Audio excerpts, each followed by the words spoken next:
Ten nápad s 800 miliardovou investíciou do zbrojenia považujem osobne za dosť šialený. Šialený aj z toho dôvodu, že ho predkladá predsednička Európskej komisie, ktorá je lekárka a bývalá ministerka obrany síce Nemecka, ale treba povedať aj to, že nie je veľmi úspešná. A je to vážna zbrojárska téma, ktorá si nárokuje to, aby proste prešla nejakou hlbokou diskusiou, hlbokou analýzou predtým, ako to dám na verejnosť. Toto ja vyčítam Európskej komisii, že taký hurá systém si zvolila v tomto, lebo len sa pozrieme na zbrojárskú výrobu v Európe, tá je vybukovaná na minimálne 10 rokov dopredu už teraz.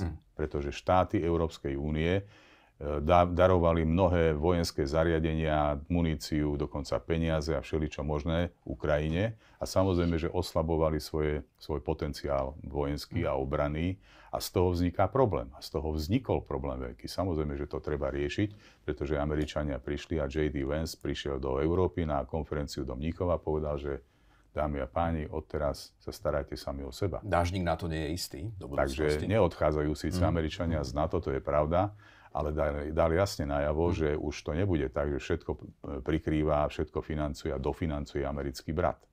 Za George'a Bidena to bolo inakšie.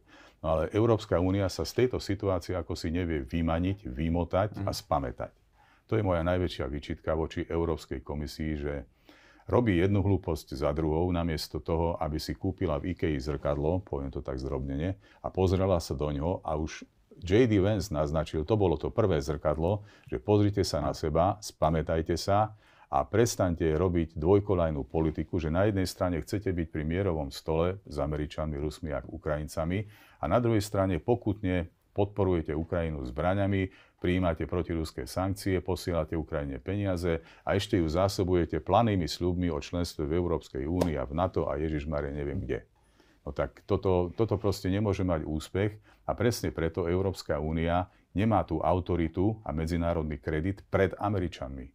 Američania nás naozaj nepozvú nakoniec k mierovému stolu, pretože jednoducho si nevážia to vedenie Európskej únie, ktoré je servilné a má svoje mantry a má svoje naratívy, podľa ktorých sa riadi a nie je schopná sa pozrieť realite a pravde do očí.